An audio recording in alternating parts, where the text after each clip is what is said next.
All right, hello. My name is John Zielinski, and I will be finishing off Emily Lear's and Ryan Hayes and ours presentation for salt's effect on the germination of seeds. So I will share my screen here.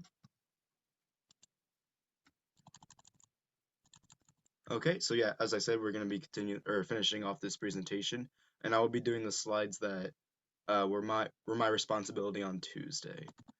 And that starts off with basically I want to go through these tables first. So, as you can see on November 12th of 2021, we took recording measurements of the length of the roots and shoots of the germination on seeds for different types that were put in different types of solutions. So we just had one with water, one with 1.5% salt solution, and then 3.5% salt solution. And these values were recorded 3 days after the seeds had been placed in these solutions. I believe I think it was something like 3 days. So as you can see, water generally had the highest values for both the roots and the shoots, ranging up got up to 4 centimeters, and then most of them were even over 1 centimeter. But then we did have some values that on the seeds that weren't even recorded. And then as you can see, as you go higher in the percentage of salt solution, the germination rate goes down. So most of these were barely getting over 1. You did have one at 1.27, but as you can see for the most part that most of them barely each run. And then once you get to 3.5, you had the most seeds that didn't even germinate at all. And then the ones that did germinate had less values.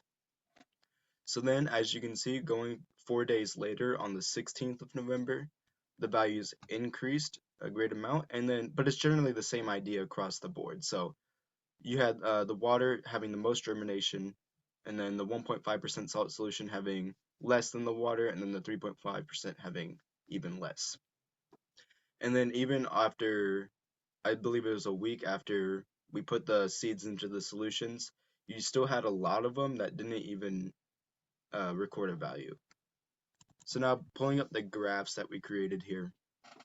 This is for the 12th of November, both of these, the shoot length and the root length.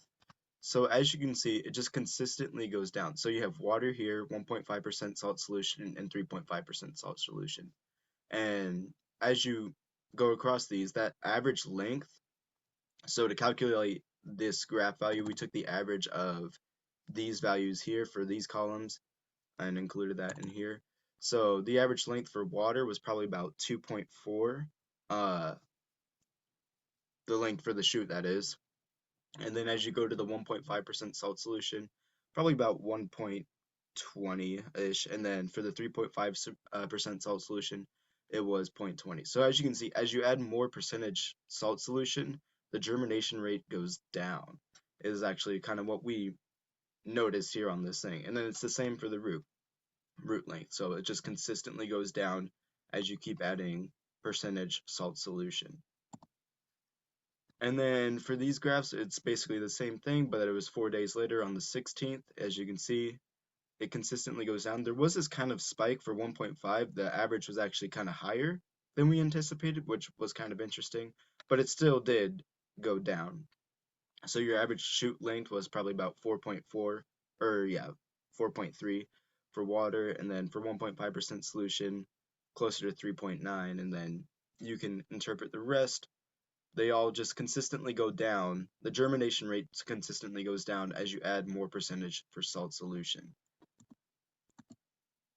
Okay, so then basically our conclusion was to conclude that if you add more salt to a solution, it's going to negatively impact the germination rate for the seeds. So the less salt, I guess you could say, in a solution would mean that it would have a higher germination rate. So if you're wanting to increase the growth rate of seeds, you could basically just decrease the salt or try to find ways to decrease the salt solution within the water. So that's basically all I have. Yeah.